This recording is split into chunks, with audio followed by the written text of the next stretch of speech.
Good afternoon, everyone. Welcome back to our ongoing series called Continuing the Mission with the Arizona Burn Foundation. About twice a month, we bring you new episodes, keeping you informed of what's going on at the Arizona Burn Foundation and what you can do to help. Before I introduce today's guests, I want to remind everybody about the Arizona Burn Foundation's mission. It is their mission to improve the quality of life for burn survivors and their families in Arizona, while promoting burn prevention and fire safety advocacy and education. And joining us today is Kelsey John. She is the Client Care Services Manager. Kelsey, good to have you back with us. Yeah, thanks for having me again. Yeah, we talked with you a couple of weeks ago, and we have you back here today to talk about, this time, parents and caregivers, because you have done so much recently for that group. Tell us more about how you've adapted and how the Burn Foundation is continuing the mission for those parents and caregivers.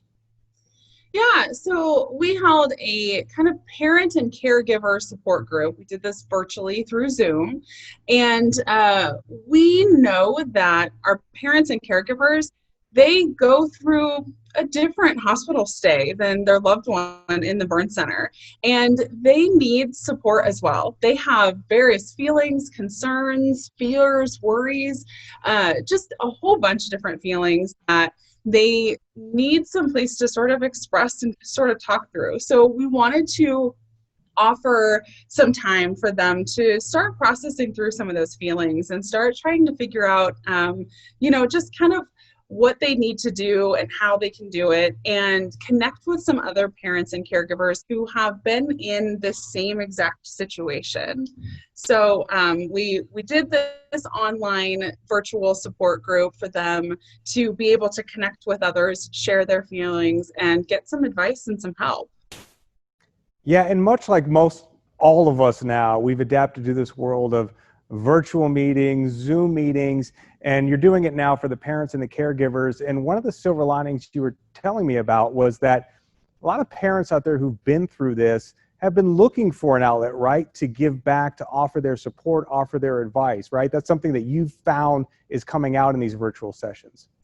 Yeah, that is something that wasn't really expected. I think not only do these parents and caregivers want to be able to connect with others and talk through their fears, they also want to be able to help others. They want to use the experience that they have gained, and they want to share that with other people and let them know, hey, this is how I handled a situation. Maybe this would help you.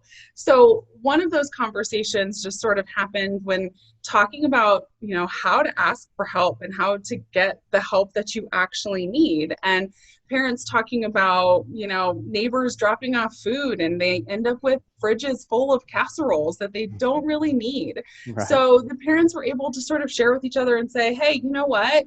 You don't want a bunch of casseroles, so ask for something that you do need. If somebody says, let me know how to help, turn around and say, it would be really helpful if you mowed my lawn, or if you ran this errand for me, right? These little things that can help them to just feel like there's not so much on their plate. It's a specific need, and those other individuals get to kind of give back in their own way. So these are those little bits of advice and help giving that only could come from someone that's been through this experience already. Yeah, what a great example you just painted for us, because I think of, if I'm friends of somebody and something has happened in their life and I'm talking with my family, what do we do? That's the first thing we do is, okay, let's just cook them dinner for the evening. But in those virtual settings, in those Zoom meetings, you heard other parents talking to other parents like, it's really not what we need. We need X, Y, and Z. And that's coming out in those forums. Kelsey, one of the neat things is, because we're doing this on social media, it's going out in emails, is, parents and the Burn Foundation's community have an opportunity to share this information out. But if there are parents out there of burn survivors who they want to give back, or they want to be involved in their conversations, what's the best way to do that? Is just contact you guys through the website, or contact you? Or how are people finding their way into these conversations?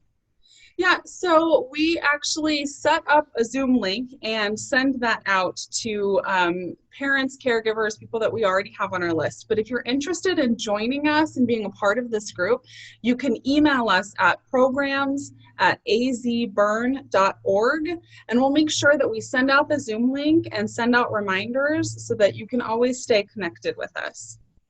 Kelsey, thank you so much. Fantastic information. Again, we appreciate everything you guys are doing over there. Thank you so much. And we'll see you next time.